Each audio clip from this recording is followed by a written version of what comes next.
Welcome everybody to the monthly mastermind for the Lisa Prento team. We try to bring on some fabulous, fascinating people, mostly in the EXP world, to share with all of us and to just help us become better realtors, become better people, have a laugh or two. I am so excited to have Kim Fraser aboard this morning as our special guest.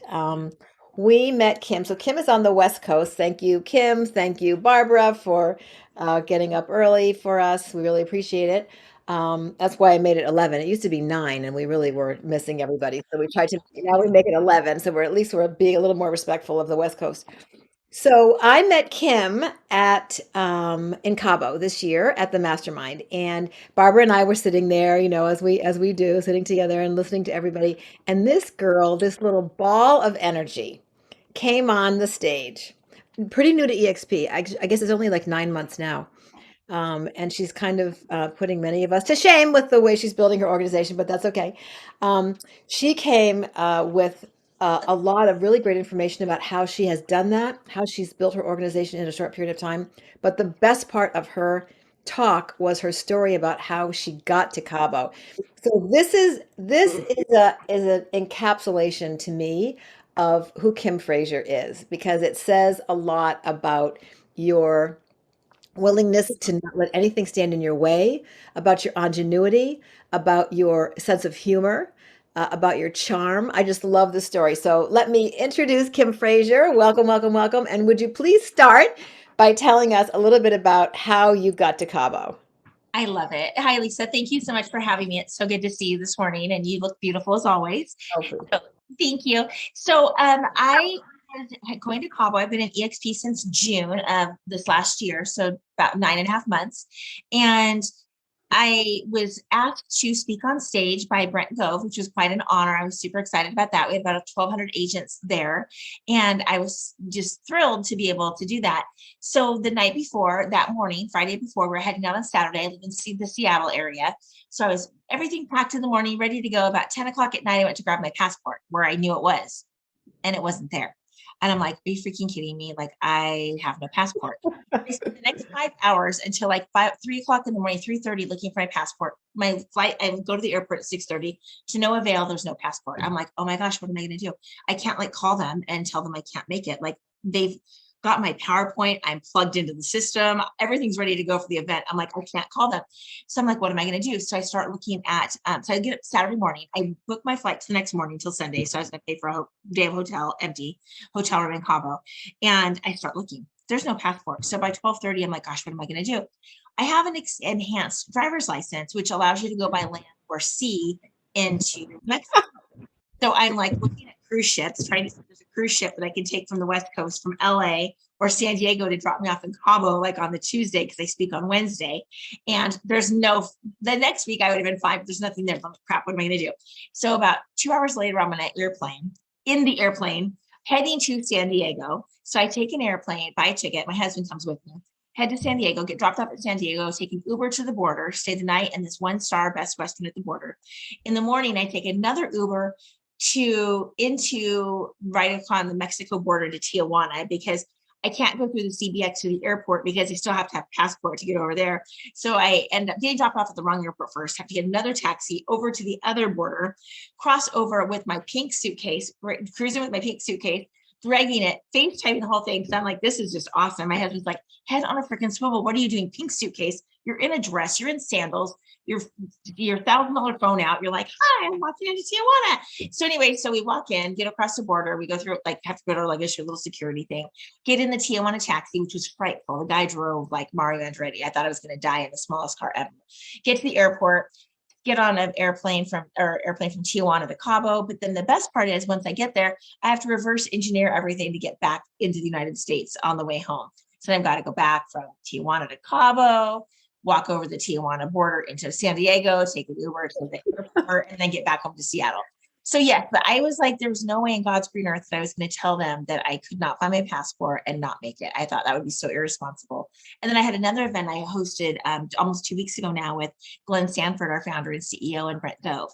And so I was hosting that for about 400 agents in my market here. And I was like, yeah, if I can't figure out how to get there, I'm never going to be tasked with another responsibility in the company ever again. So I pulled it off, but it was a little stressful. My husband was not very pleased with me. So you did it and it was amazing and you were amazing. You were great. You just brought the energy. You brought something which I think, one of the reasons why I think I gravitated to you also and why I'm so glad you're here with our team is that, you're pretty new to EXP, but you haven't let any of that stop you from standing in your purpose and knowing that this is an amazing model, an amazing platform, an amazing brokerage and kind of sharing that with everybody. But let me back up also because I haven't even, explained who you are, where you live, a little bit about your family. Give us a little background about Kim Fraser. So I am a wife. I've been married to my husband for 23 years, second marriage for both of us. We got married. I had three little girls. They were 3, 4, and 5, and he had one that was 5. So we started off with 4 kids under the age of 5. We had 2 kids together. I have a almost 22 and a half year old and a 20-year old. Tied my tubes very quickly thereafter. So I gave birth to 5 kids. When I was pregnant with baby number 5, I spent my real estate clock hours when I was a single mom in 1997. I sat on them for 4 years because I was going to win a pink Cadillac and Mary Kay. And that was my like dream job. I was going to help all these women and encourage them and motivate them and inspire them and win a pink Cadillac. Well, I never won the pink Cadillac. And real estate was my fallback career. So since then, when I was pregnant with my 5th child, I went ahead and studied. And when she was 2 weeks old, I went and took my real estate license. So I had 5 kids under the age of 10 with a 2-week old, literally breastfed her, ran to the Department of Licensing, took my test, got back, fed her again, and off we went. And that's been 20 years. My 21st year, I'll be starting here next month. And my husband and I work together. He does all of our marketing, virtual tours, flyers, newsletters, which you'll see a little bit shortly here.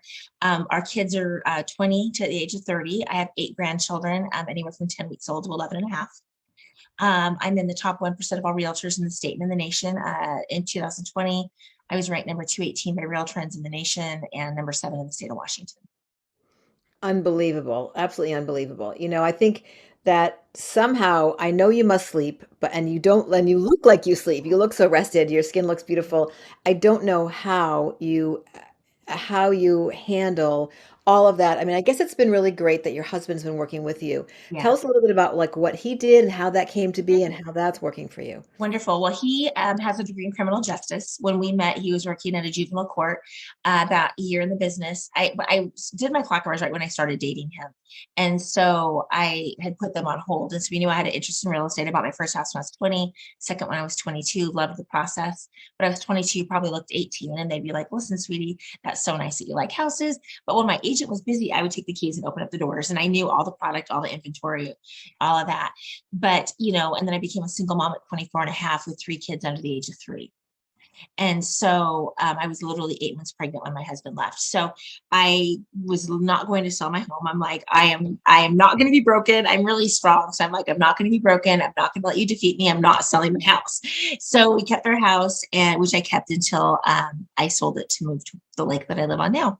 But so he did criminal justice. My first year in the business, we were getting pretty busy, and decided I was going to have to hire an assistant, and it made sense to have him. So we kind of tag team with the kids and that kind of thing, because they all played sports and activities. And I just spent the last 7 years, actually the last 11 years, volunteering for our local Little League baseball program. And I was the president for the last 7 years of our league. So I also volunteered as a Little League baseball president, and served our community that way with about 850 families. Yeah, that's amazing. So he must be a real detail oriented. I mean, you're kind of Yes. probably a high I, high D, Yep. similar to me, and He's he's more probably SD. high S and I C. Yeah. Yeah. So And it's funny how that balance is, which is a blessing and a curse, because we can drive each other crazy at the same time. yeah. Because I have a lot to bring down, like I'm the balloon up here, and he has to kind of settle me. And then I'm like, let's go, let's go. So yeah, it's a fun balance, but we do it well. We do it well. We complement each other. Yeah, yeah, no, absolutely. I mean, many of us find ourselves in the same situation one way or another for sure. Absolutely. I would love my husband to be able to work alongside with me. And actually, he took the real estate course, but he hasn't taken the test. So at some point, when he gets totally sick to death with his job, I know at some point he'll be joining me because it does work and for so many couples. Now, did your husband get his license? He is not licensed. No, he doesn't like people that much. Just kidding. He does. He does. He was so funny. He'll have like the best ideas. Like I'm struggling with something. He's like, oh, say this or do this or blah, blah, blah. And he'll be like, if I'm starting to get annoyed about something or stressed out, he'll like put me in check. He's like, well, you don't have to be so frustrated or whatever. I'm like, dude, you would have told him to go to, where, like by now, like there's no way. I put up with so much. And he'll come up with this, well, you should have been nicer. Or you had a little tone in your voice. I'm like, you would have killed him. Like we would be poor right now because you would have told him to F off or something. I don't know. But Yeah, yeah, yeah. yeah, but it's so funny when he has this the patience of a state. He's like, we should do this. I'm like, you should get your license and have a conversation to be fabulous. So it's Well, good. from an organizational standpoint, it kind of works at some point too. I know Dick It Lee just does. joined us. He and his wife are both in, and Marissa and Tom Trong. There are a number of couples that are able to really leverage our Mhm. particular platform and system, and it does make some sense, in that way. So I know that you were at one single brokerage. I know I'm dying to ask you so many questions about your success, but I just want to kind of also, you know, uh, lay the foundation for kind of, what your career has looked like. 20 years, you've seen a lot. You've been around through the ups and downs. We may be entering another one. Right now it looks like it is woo, so easy. Do we just dress up and drive fancy cars? And like Brian Buffini, I love to repeat, says even a turkey can fly in a hurricane. So now it seems quite easy, but it may not always be this easy. So tell us a little bit about your career, kind of what that trajectory has looked like, and then how that's changed since you've been at EXP this short 9 months. Absolutely. So in 2002, I got my license mid 2002. And we were kind of an upswing of the market. I remember when REITs got to 6%, I was so excited. I thought it's going to be so easy to sell houses. The money's so cheap, right? My first house in 1990 was 10%, bought it down to 9.5. And my second in 93 was 7.75. I'm like, anything below 8, I'm doing so well. So it's funny to see us in the fives now and we're freaking out. But when you have such an artificially low rate for so long, it's a difficult transition. In my personal opinion, I think it should have been more slow and more gradual over time and not have gone up 2 points in 3 months. But I think that puts a lot of sticker shock. It's a lot easier to boil a frog than to drop the frog into the boiling water, to slowly boil a frog. So that's my opinion. Personally, I think we should have had a little bit slower trajectory to get people like maybe a quarter point every 3 months would have been a little bit more tolerable than 2 points in 3 months. So I think it is going to have kind of a slowdown effect on the market. I think you're going to get some initial people off the fence, but your buying power for every 1% increase, you have 11% less buying power. So since January, we have 22 to 25% less buying power than we would have had, just in January for the same property. So I think that is going to have a slowdown effect and settling of the appreciation. In my opinion, the appreciation's not been sustainable. Here on the West Coast, I don't know if it's been the same on the East Coast, but we've been seeing, anywhere from 17 to probably 25% appreciation in different markets for the last several years, which, in COVID, I had the last 2 years were my best 2 years ever, which is ironic. I was a little nervous when we went into a pandemic. And then I had 2 record-setting years. So go figure. In 05, I sold 101 houses, was doing really well. And 06, I sold 80. About June of 06, I could feel it. Kind of felt a little bit like now. I could feel the market shifting a little bit. I remember having a conversation with my husband saying, gosh, it seems like things are getting a little slower. Inevitably, we ended up selling 20 of those houses that year. And then come 07, I bought a $4.5 million house because always you want to buy an expensive house right at the downturn. Of So I bought course. a $4.5 million house. Indy Mac, it was in August, we closed, and Indy Mac was folding its doors. And I had a 5.25% interest rate on a $3 million loan, which seemed like a good rate at the time. Ended up with a 7.75. We had a construction loan on the lot that came with it. Ended up with about $6 million of debt walking into August of 07. Ouch.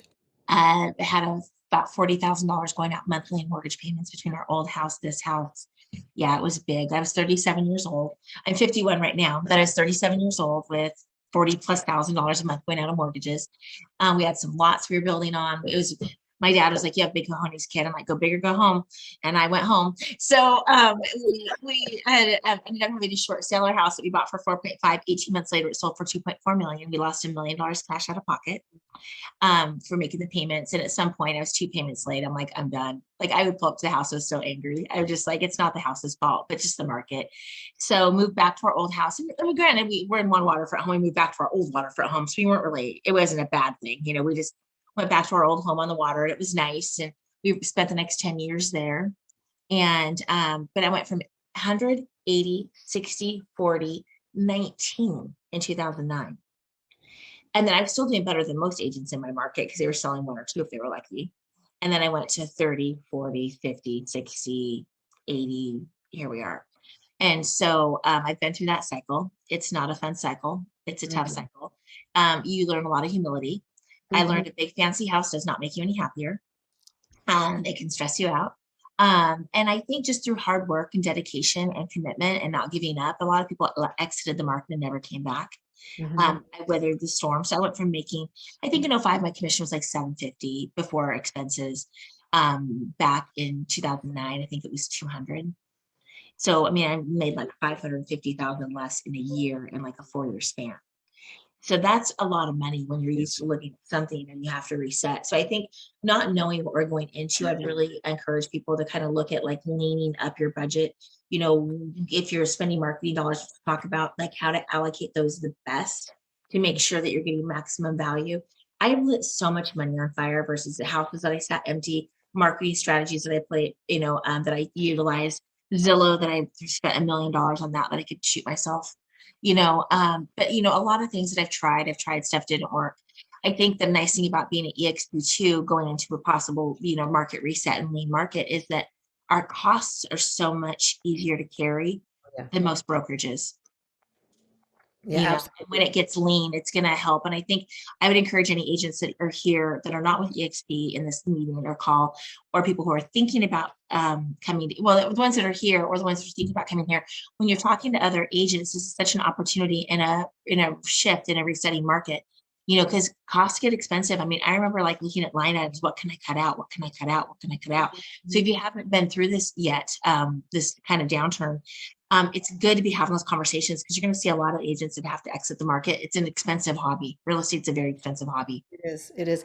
So you talk about maximizing your ROI on marketing dollars, Mhm. and I'm going to dig a little bit more into that. I know that you have had a lot of success, and I imagine some missteps Mhm. with geographic farming. And I think, even I can remember, 2 years ago, we'd be like, yeah, I'm sorry, postcards, hello, welcome to 2021. No, I don't think so. But then from the pandemic and everybody stuck in their homes, and woo, getting a piece of mail was suddenly a little bit Uh-huh. more attractive. And I also know other leaders who have made and who have really made geographic farming a huge piece of their business, but they do it very differently than those of us that do it wrong, like me. So please tell me what your journey has been with geographic farming. How big of your marketing dollar is that? And how would you guide us now? Perfect. So we started out with a geographic farm probably 18 years ago, about a year or two in the business, maybe 19 years ago. Fidelity Title and Warranty gave us like Fidelity, Title and Escrow gave us like a little pamphlet that came, and it was a trifolded newsletter. And we are like, this is kind of cool. What if we took this and put real estate information on it? And then they had a recipe. People love this little recipe. I don't think I have a recipe on it anymore, but they had a recipe back in the day. We'd have a recipe and it'd have a little recipe and Mhm. save it. Now I have people, this is what my newsletter looks like.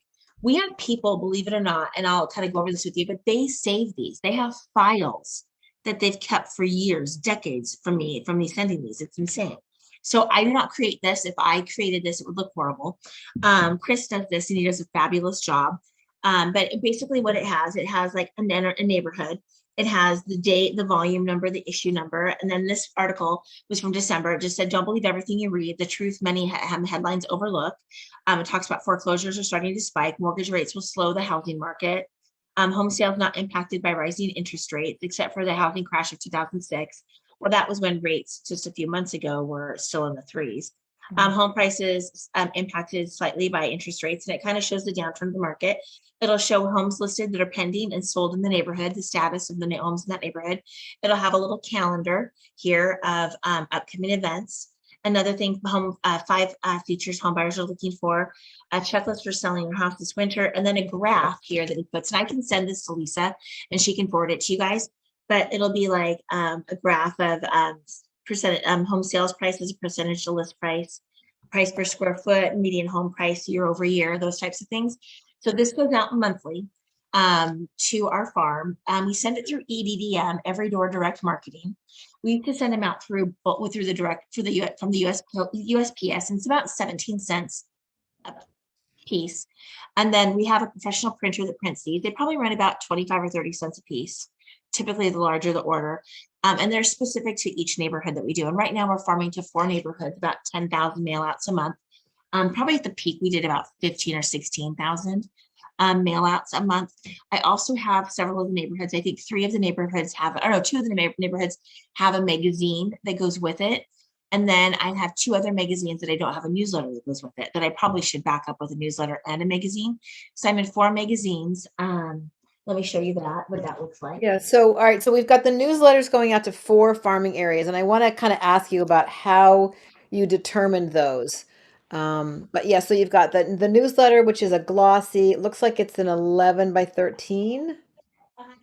Yeah, bifolded or trifolded, depending on what EDM will allow. I was So just looking. so EDM, they just do the mailing, or do they also do the EDM, the post printing? office. No, EDDM does that's the post office. Every door direct marketing is through the USPS.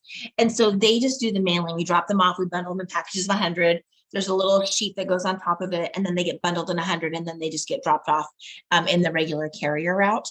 Um, yeah, Louise, I see your little message there. So yeah, about 17 cents to deliver and 25 to 30 cents to print, depending on your printer. You can spend more, you can spend a little bit less. I think quality is important.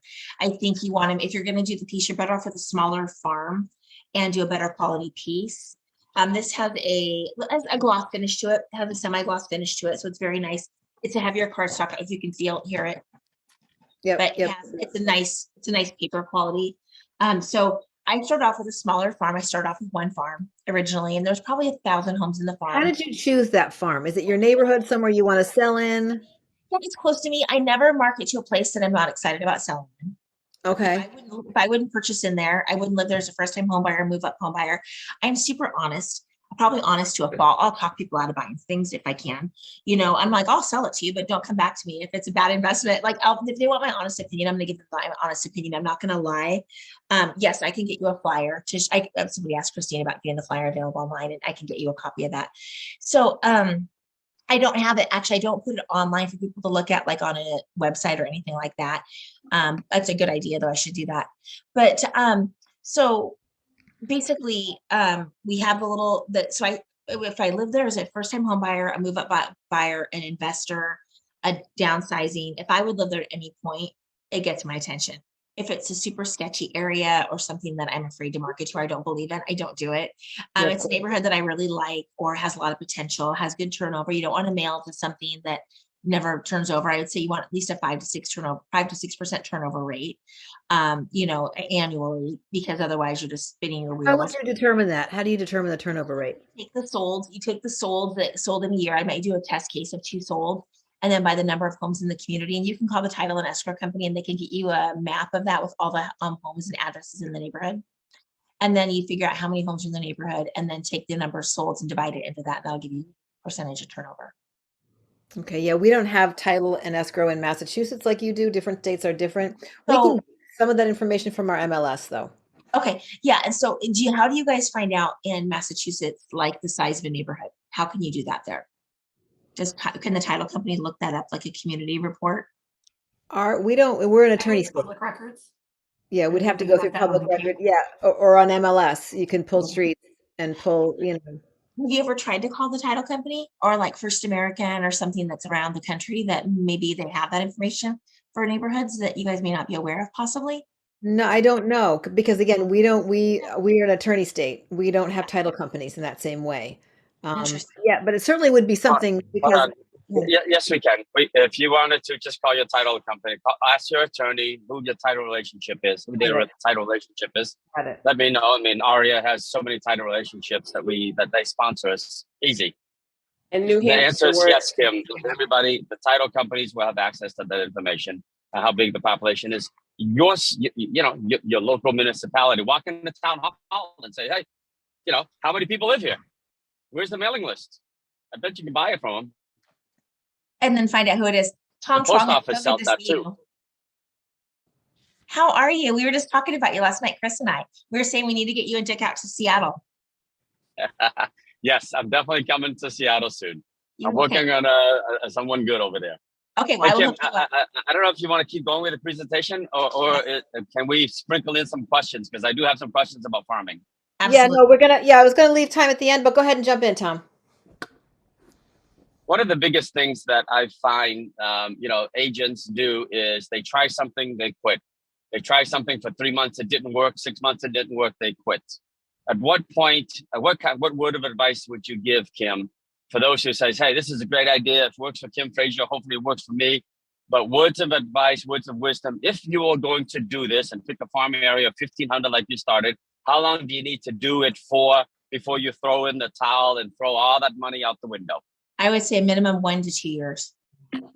It's a long play. Did you It's guys not like, hear that? I say 2 years. Mhm. So unless you're really committed to putting 2 years of bankroll to doing this consistently, do not spend your first penny. I agree. And sometimes, and actually in 2 pieces a month are ideal. So that's where when I have a magazine and a newsletter together, it's more effective. And I try to tier them halfway through. Or if it's a neighborhood that is in a farm area, you want to like a just listed, just sold, pending. Any additional touches in that neighborhood to promote your listing and promote you, I think are crucial. So it costs you a little bit, but there are neighborhoods where I've sold, 40, 50 houses in a year, after a year or two. Wow. No, that's an amazing return on your investment for sure.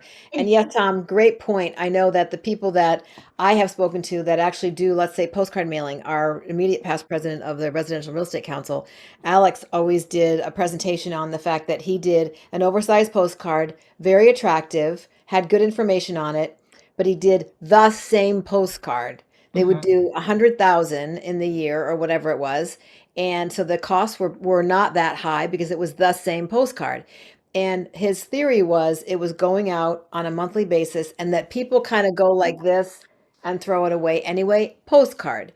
But that his face and his team and his branding and his colors and the elegant look of what he was bringing into your home was there on a monthly basis. Yeah, And just keeps so, in front of mind, top of mind. Here's one of my competitors. One of my competitors just sent this out the other day. It is literally like, I mean, it's huge. This is like, it's the biggest postcard I've ever seen. And she's my competition and I want to, and I hats off to her. But she has a sold at 225, told it 2785, sold at 27 or 17. She doesn't do a newsletter, but she does these huge postcards. And she has her QR code on the back. She has a map of all of the homes that she sold in the neighborhood that we both compete in. So if you can kind of see that, she's got mhm. like a Google map where she's got all of those. And so she's been sending these big postcards out and she's having a good year. She's had a few listings this year. I've had a few. How long have those been coming to you, Kim? I know you think that she would have gotten me off the list. They've been coming to me for years. I get hers for years. I Awesome. normally Awesome. yeah. So they're in here. So I know what my competition's doing. I think some of them cut me out. So sometimes when I have friends that live in the neighborhood and they try to, I can't get access, I'll say, hey, I'll give you a Starbucks card for every stack you collect each week. Because sometimes it's nice to know what your competition is. So Yep. what they're doing. So if you have clients that have sold in that neighborhood, or maybe it's a neighborhood that you sold 3 or 4 houses in, go ahead and ask your friends in the community, say, hey, can you hold back anything that you're receiving in the mail from other agents so you can rip off and duplicate? That's a nice thing about us at EXP.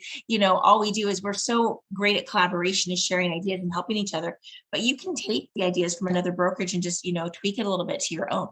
It Yeah. doesn't have to be something you've originally invented. I'd love, I wonder if you ask any of the people that are receiving those mailings, which, if they could be objective with you, were they really spending the time looking at the content you were curating versus, just that postcard with the Mhm, solds? That's a mhm. really different, I think it's probably a different reaction depending on the homeowner, but what's the response that you think? What's interesting is establish neighborhoods for this because there's so much information in here and a lot of stats and statistics in mind that a lot of people that save these. It's so weird. People are like, I've saved the last 10 years of these. And I'm like, well, that's my husband, not me.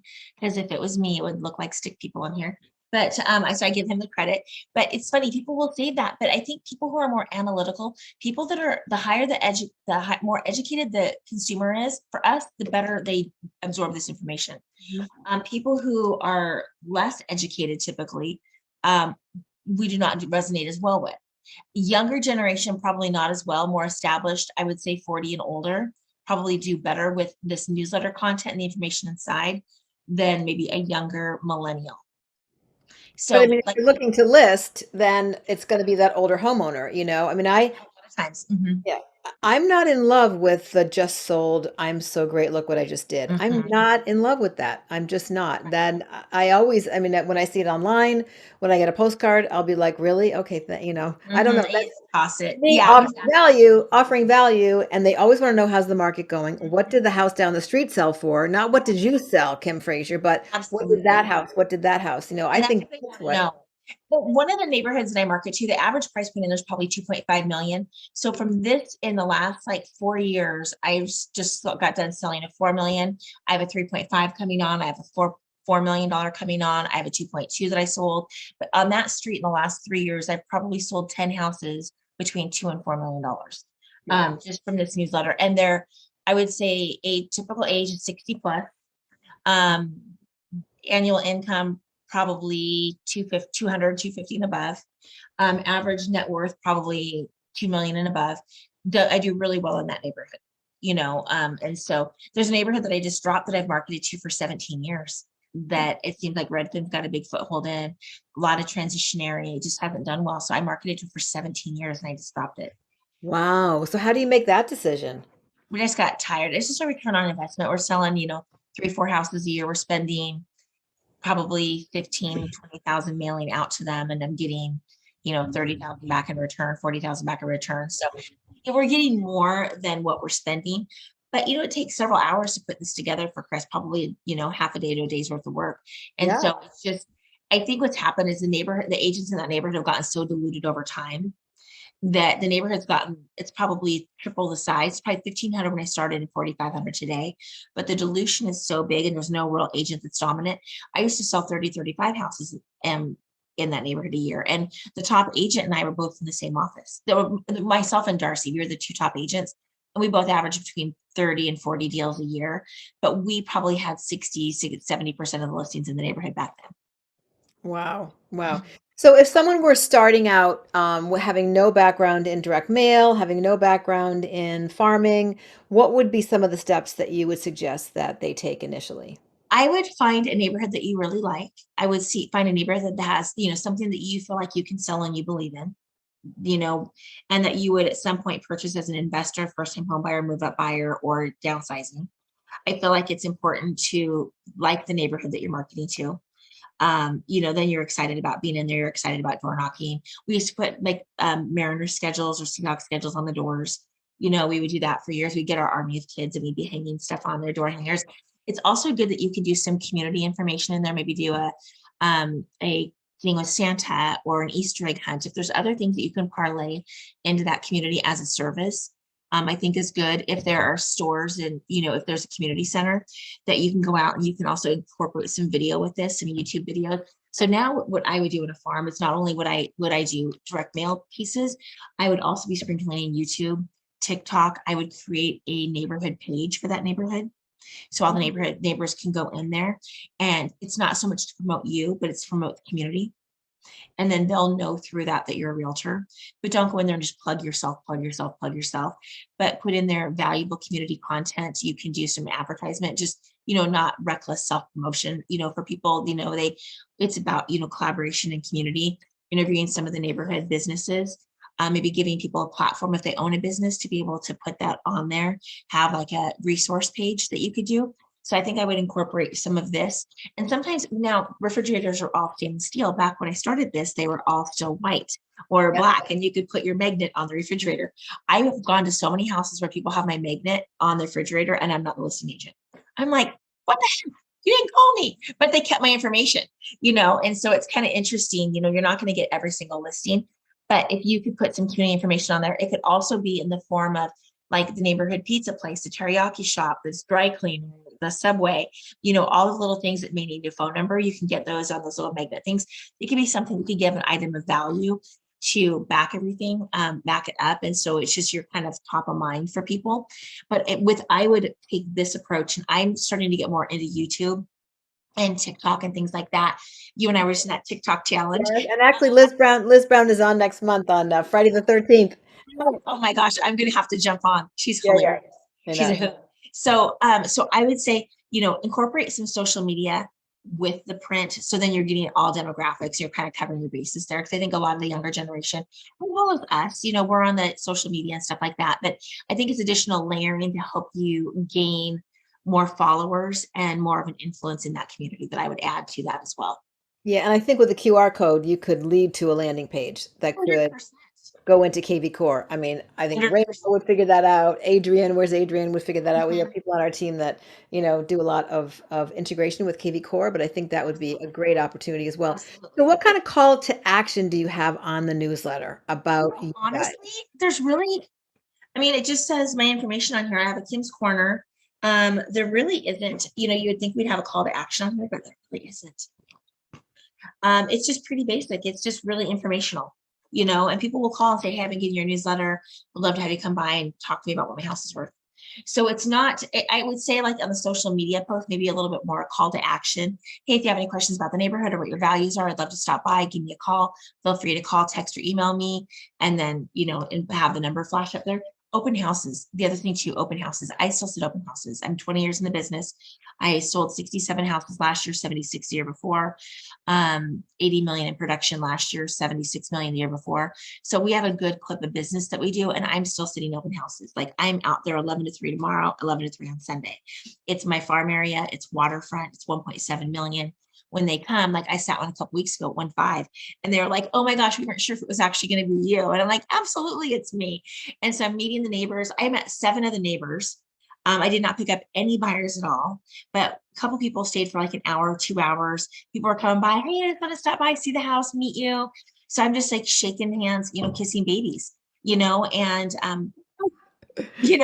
try to provide value, be nice, and just be like, hey, oh my gosh, Kim's so nice. Like you need to call her. Because what happens too, I think sometimes when you become the top agent in a certain market, you have a target on your head. So Mhm. what happens is people try to like pull you down or maybe talk negatively about you. So I feel like it's important for you to be out there and still be working and hustling and being that face because you're the best representation you have for your own business. I love that. I love that. We still do open houses for everything. Robin, my one of my business partners and does a lot of our listing coordination, typically does a lot of them. But if there, if there are certain ones, certainly if the seller expects me to do it, but also depending on the neighborhood. And we just were able to double end one Yeah. because of the buyer just walked into. Yeah, me too. In fact, we have 2 tomorrow. We have one for 475 that my assistants are sitting. Like I have 3 of my daughters who work with me, so one of them will be sitting it. Wow. But like I double ended. So one of the ones I got from my farm area last year, $4 million house, 6% commission. I double ended it in Bellevue. From the open house, it was 110 degrees outside. And I was like, no one's coming. 40 people came. I'm like, you people are insane. They were literally just like in droves, just coming to the open house. So that month I listed 2 $4 million houses. I've never listed 2 $4 million houses before. I obviously bought the 4.5 before I had to sell it, but I've never listed 2 $4 million houses. I sold both of them from open houses, double ended them. Insane. So in that month, I think I made $500,000 in the month of July just off of those 2 houses. Yeah, It's crazy. that's a nice. So yeah, so it's good. And then we always put balloons. We do a lot of signs. We'll do 15, 20 signs. Chris does those, thank goodness, because Wow. thanks, Tom. If it was me, I literally would have 3 signs, one at the end of the street, one in front of the house, and maybe I don't know where the other one would be, maybe on the other side of the street. So especially because it's raining here in Seattle all the time. So you're like, your hair's drenched, you're a drenched rat, your signs are blowing over sideways. So Chris goes and does all those. We do put balloons on all of them to draw more attention. So I just feel like whatever you do the best of your ability. Yeah, yeah, we surely don't do any of all that falderall for open houses. But I know that, people are way smarter at Tom Ferry. A lot of people have like a whole, big piece on open houses and how it's still a very viable way to work in real estate, especially if you're new and you don't have an awful lot going on. It's a great thing to do. And then, as you say, if you are established in the community, you still want to get out there and be in the community. 100% because you're still being chased no matter. I don't care if you're 20-year veteran. She's been in the business longer than I have. I'm sure high school with my brother, but between her and I, we're jockeying for position, and so you're always fighting. You're always fighting to keep. You can't like all of a sudden you get there and you let your foot off the pedal because someone is right behind you to scoop it up. And so you have to continue to work and put yourself out there. And if you don't want to do the open houses, get a team. There's always someone who's at the open houses. There's new agents in your organization that looking to, and I, as a new agent too, I would sit 2 open houses a day.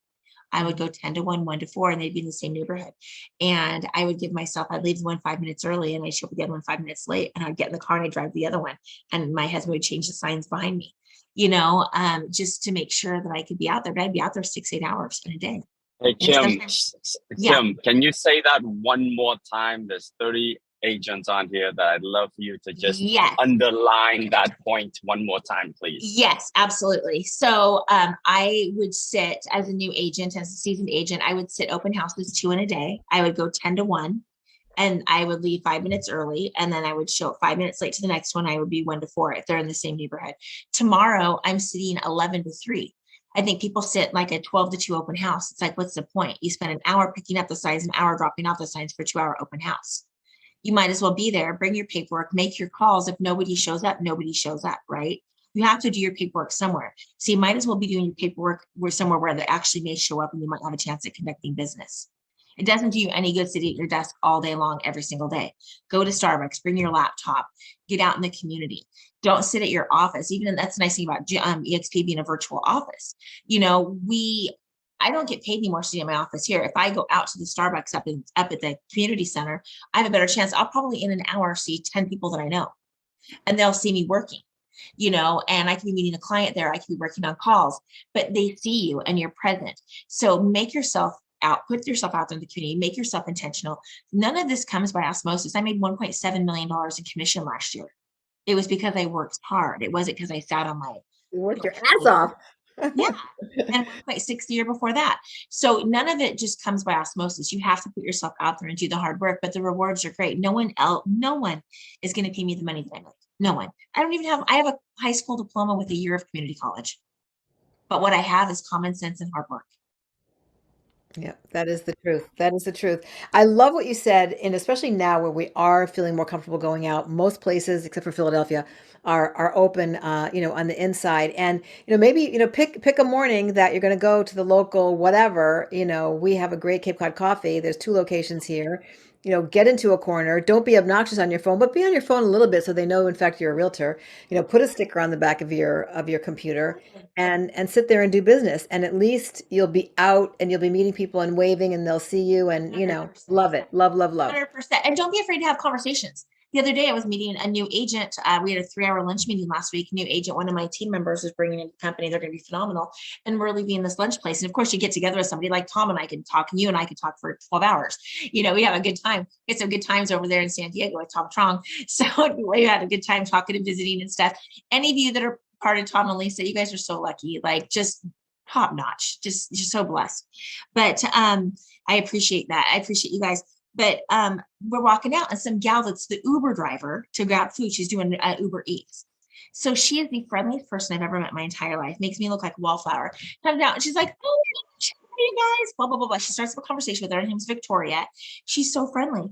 And we're talking and she's doing mortgages. I said, have you ever thought about becoming a realtor or being a realtor? She's like, "Oh my gosh, I have. In fact, I did mortgages for like 30 years. And we're like, "Oh my gosh." She's like, "I'm just driving right now because I'm in between jobs." And I'm like, "Here's my card. Give me a call." And we were dying. So she left and he was like, "That's how it's done, isn't it?" I'm like, "That's how it's done." You find people, so they could be already in real estate, but they could be people that just have a gregarious personality, that are hardworking, that are doing what it takes, and having those conversations and providing that value. And I think for me, coming to EXP, that was after selling 1,500 homes in 20 years of production. At some point, you reach a little burnout. Right. Mhm. And it's like, somebody please tell me there's something more to life after real estate than just Thank living you. and selling houses all day long. And how I got to EXP was I was getting my license in Texas. I'm also licensed in Texas. Needed to find an additional brokerage because my brokerage is a Washington, Oregon, Idaho, California, Pacific Northwest brokerage. Had no intention of leaving it. Number 1 agent in the company. They left me alone. Had no intentions of leaving. Looking for something for Texas. My sponsor, who we did a cross sale with, said, "Hey, you want to take a look at this? One split, multiple states." So I look at it, I'm like, "Oh, I'll look at it for Texas." I'm 5 minutes into the Brent Go video. I'm like, I'm in. I'm like, I want to help other people. It wasn't about me anymore, just me. It's how can I help other people take my skills and experience and expertise in 20 years of business, pour into other people and help them rise and meet their goals. So that's what I love the most about it. I mean, when I saw, that's what brought me to Mary Kay to begin with, is helping other people do well and help them feel better about themselves was what it was about. And now I can use real estate as a platform to do that, and EXP is the vehicle, and I couldn't be happier. I just love that. I love that so much. So shifting then, I know you've given us some amazing tips and sort of takeaways around the farming piece of it. Let me ask before we shift to building the organization, give us one other thing that you want to share with us that was over time of like just you would not repeat again, or something that you think we really need to take a look at. Just give us one more big gem. I would not have spent a dime on Zillow. I would give them probably $1 million, literally. I spent a couple of years, I spent 31,000 a month on Zillow. I was the number one spend in the entire country on Zillow, 31,000 a month. I had 12 zip codes. Oh, a zip code came up. They would call, I'm calling Kim Fraser, she'll buy it. And as competitive as I am in sales, I'm competitive in not letting someone outbeat me to spend too. I'm really good at that. So I'm like, they're not getting that zip code. I'm having all the zip codes. So I had every East Side zip code with all the high-end houses. I had everything. And so I would spend 350 and make 360. And then I would chase all of these dead leads, and nobody had any loyalty. They didn't know me from Adam. So literally I pulled back all of it. I made a mistake a year and a half ago, went back in for 6 months and spent $8,000 a month, did not close one deal. And I'm a good salesperson. Yeah, I'm a good apparently. but I can't close them to save my life. Like, I don't have the patience. I'm not going to call you 15 times. I'm not going to harass you. I'll call you 2 or 3 times, but I'm not good at badgering people. So that's the one thing I would take away is I wouldn't give them a penny of my money. Right now they'll call me and say, hey, are you interested in Bellevue, which is an affluent area in our area east of Seattle? And I'm like, so what are we looking at? They said $8,000 or $8,500 for 2.5 connections a month. I'm like, absolutely not. Like, I would rather light my money on fire. So I'm like, no, thank you. So I think they stopped calling me for now. So I think I saw something that was taken off a wait list. But yeah, that's the one thing I would not do again. I would not spend the money on Zillow. I would invest it in farming. I would have done video sooner. Okay. About that for 10 years with Christoph Chu. Remember when Christoph had those little flip phones back in the day? He had that little Yes. flip camera that we would have, that little silver camera, and you could plug it into the USB. You're like, hi, this is Christoph Chu. Da, da, da, da. And Christoph has had great stuff. He's been doing that for probably 15 years before it was even a thing, right? And so I think I would have done video sooner. And gotten out there and gotten comfortable with that. You and I were on Liz Brown's TikTok challenge and getting comfortable with that. I'm getting ready to start a big TikTok thing, kind of more similar to like what Glenda Baker's doing, with more of a serious content and more informational content versus goofy. Liz does fun and crazy well. Probably not my style. Like, she does it fabulously. I'm probably a little bit more serious and going to come across as more informational, providing value to agents and consumers. So I'm getting ready to start shooting those, and they'll be daily. So getting on TikTok, getting that out there. Community pages. I know in EXP, you've got Jackson Wilkie and Jesse Dow that are great with YouTube and community pages. So we're going to be putting that out there a little bit more. So that would be another way to kind of leverage and layer with your farming newsletter, postcards, community page, YouTube video backing up your community, supporting that why they should or should not live in those communities. I noticed last night on their what is their closers? Oh gosh, Jesse and Jackson. They've got their YouTube page on our workplace in Facebook, but they have a top 100 things to record, like to record videos about. Oh, really? So I found that last night. It is, let me look really quickly here. That's a great resource. Yeah, share that with us if you can. Yeah, it is called, let's see, where is it? I just had it last night, but it is a YouTube, Channel Junkies. So Channel Junkies. If you follow Jesse Dow and Jackson Wilkie, it's Channel Junkies. Raymar, can you look that up real quick and put that in the chat if possible? Channel Junkies. And so if you follow them, they've got the top 100 things that you can shoot on for your community. 5 reasons why to live in Seattle, 5 reasons not to live in Seattle, top housing prices, top 5 communities, top 3 things to do, why I love this city, what things I don't like about the city. It's important to do. A lot of times they'll do things they don't like. It gets more traction than things that they do like, which is kind of interesting. Yeah. You want to kind of sprinkle in the good with the bad. Not everything's obviously, white ponies and, horses and unicorns, but so you want to put the good with the bad. But yeah, so that's another thing. I think by layering all of that and just kind of going really deep and start with one community, get a good foothold on that. And then as you have the resources, like Tom said, don't start something you don't have the resources for 2 years to support. Mhm. Yep, and that's the same thing Alex said, if you don't do it for 2 years, and at the time, and I continue to do that, I kind of get shiny object syndrome. I go, oh, I got to do this. But I'll tell you, I've changed my perspective on what I'm going to do. We are going to do one area that we've sold a number of things in my community, but I think a newsletter, especially for that population, they're just going to love that. They're going to just love They it. suck it in, and it's stuff it's soak it in. It's things that they're not going to find on Zillow. And basically what we do is just go to the MLS. We create a graph and a trend, and I'll send all this to you, but we create a graph and a trend and go year over year. So you want to compare last year's information. So you'll probably want to go 2020 to 2021, and then your graph will go from 2021. So you're going to have to extract information for 2 years, your 2020 and your 2021. And then you'll have your 20, because you need to put a historical graph for those last 2 years. Got And then it. you put your 2022 to overlay the 2021, because they need like a point of reference. So that first year, you're probably researching 2 past years and then the current year. Yeah, so as soon as I get that, guys, I'll put that out on we have a WhatsApp. We have all kinds of I love groups that. that connect with each other. So yeah, we'll get that out for sure. So let me just shift gears real quickly at the end, and then I want to open it up for questions for sure. But so 9 months in EXP. I think you told me you currently your organization's about 50. You've got 33 FLAs. Tell us a little bit about how the EXP model, kind of what that was around that, and how you find yourself, being excited and building now. Yeah. So I think first and foremost, I think it's an incredible company. I think the opportunity we're having, Glenn was ingenious in starting this and really being able to collaborate with us and help us become agent owners in the company. There's no other company that's as generous as EXP, which I think is a great platform. The opportunity to not have boundaries, and we're in 21 states currently, or 21 countries currently, which is fabulous, and that you don't really have borders, and we continue to grow and things like that. I think it's attractive. I've got Texas and Washington right now. I'm working on Arizona and Florida and Idaho. So I'm going to be licensed in probably 5 states by the end of the year. And then when you get some states, you get that reciprocity that'll peel over to the other one. And I just want those. So if I can do these community videos, like what Jackson and Jesse are doing, and set up little satellite teams, that I can actually create video content in those communities, create B-roll and things like that, go in and actually expand. I think they went from $3 million 3 years ago to 300 million in 11 different communities that Wow. they're throughout the country. And they just basically got teams, and they just share commissions with their agents.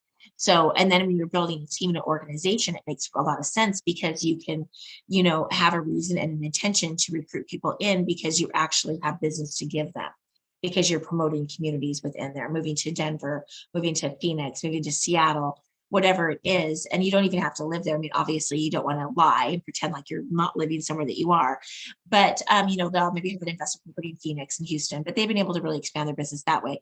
So I think that the fact that EXP has an open platform for that, I think that the value, our splits, our commission splits, our cap is very favorable. The fact that we can earn our stock back. I was able to get Icon in 2 months, my first 2 months in the company.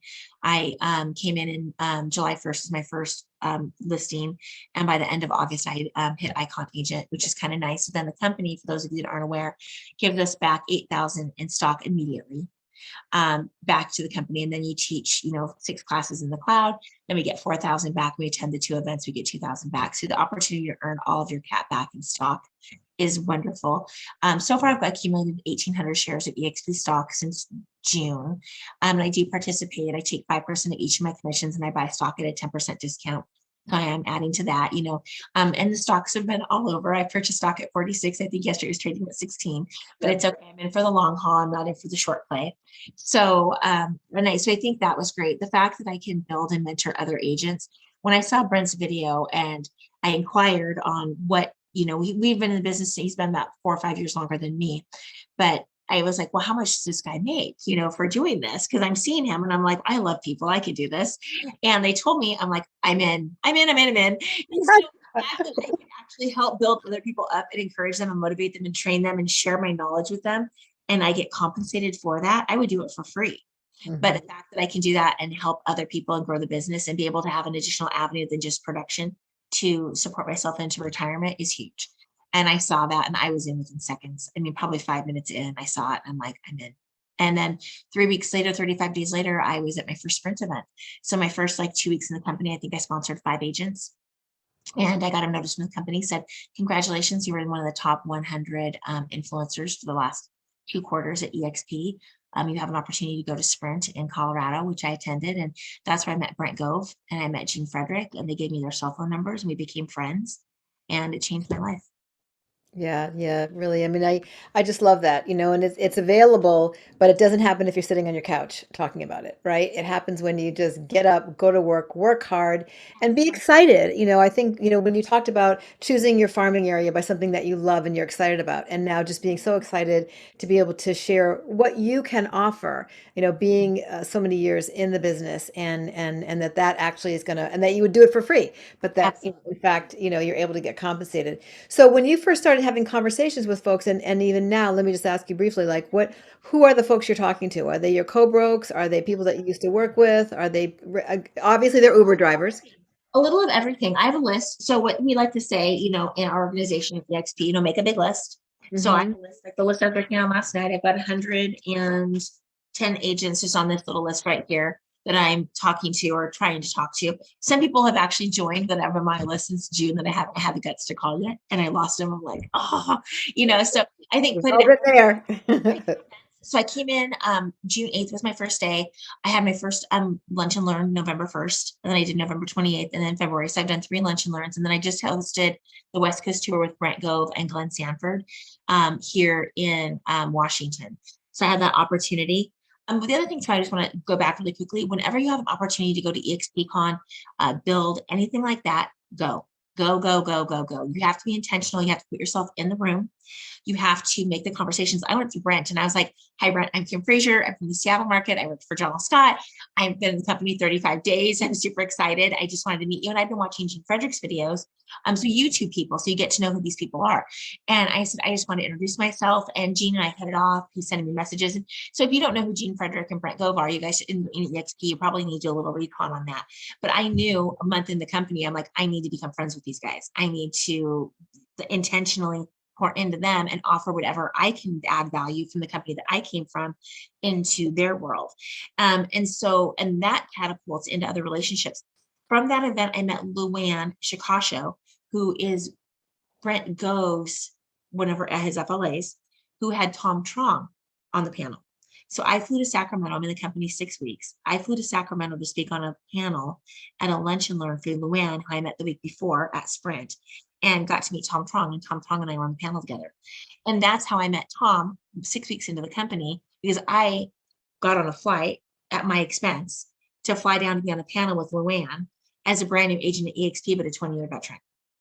So, all about those relationships. I met Rob Flick and 2 weeks ago. I hadn't met Rob Flick yet. And Rob Flick is the number one agent. He has the number one revenue share group in all of EXP. He was walking in San Diego last week with or 2 weeks ago now with Tom.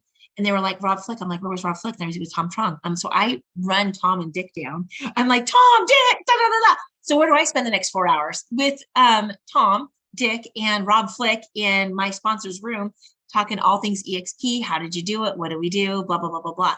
So you have to kind of be out there a little bit and have those intentional conversations, because then it offers credibility when you're trying to bring people in, and you can make these connections with people that other people aren't going to be able to. Now we're at 80,000 agents. When I came in, we had 48,000. So there 100% is no better opportunity. I think believing in what it is, believing in the company, believing in yourself, seeing that these people who, whatever your goal is, whether it's 5 agents or 10 agents or 20 agents, and you can be wildly successful in real estate and never recruit an agent. If that's not your thing, it's not your thing. Go the production route, go YouTube, go social media, go farming, whatever it is, find your race. You've got to find the people somewhere. So whether it's your sphere, your database, your farm, your referral business, relocation, REOs. We have a great REO thing with EXP that you can go, and that's going to become a big thing. So, take the training, take the reload training. There's no other company that offers us the tools that we have at EXP, the 80 hours of training. You and I have been doing this a long time, Lisa. I can go into the world today and I could take a class by every single person in there, and I'm going to take something away from that. Absolutely. Never think you're too big to grow. Never think you're too big to learn. Just you have to be pouring into that. You have to be intentional in your learning. So that's kind of, my 2 cents. Amazing, amazing. So intentional. I just love it. So you really gave us so much information about farming. Be excited, pick a small group, make sure you're committed for 2 years. Find a good, contact Chris, see, no, find a, we will get the info for that newsletter. And then I love what you said about open houses. That's still a really great way to be involved, be there, FaceTime, and you do find buyers occasionally and get to double end deals or take those buyers into another deal for sure. Stop investing on online lead portals that are trying to eliminate us from the equation, which is really great information as well. And then really about mindset. You just have the mindset of a warrior. You really do. And that's just so clear. And you're also so flexible, with however things are happening, and you find a way to make it be exactly how it's supposed to be. So I so appreciate you being here. We're right at the top of the hour. Does anybody have a burning question that they want to throw out? Because I don't want to hold people past our We time. have I no don't burning questions, Lisa, but I want to say thank you to you and to Kim for putting this call together. Love you both. Cape Cod to Seattle. Yeah. Add her to the Property Sisters with you and Barbara. Yes, I know. Barbara just had to sign off. She had a really great. She's just said thank you so much. But Awesome yeah, job, awesome job. But there, you guys have a great weekend. I got to hop off my 12 o'clock Zoom. See Love guys. you. all right. Thank you, Dick. Talk to you soon. Any other burning questions? If not, I will say thank you so much, Kim. We will wrap this one up. This was an amazing, amazing hour. Thank you for everything. It's been a blessing, and I'm so glad that we met in the spa Yes, and Cabo. of course. Bye, All right. everyone. Take care. Bye.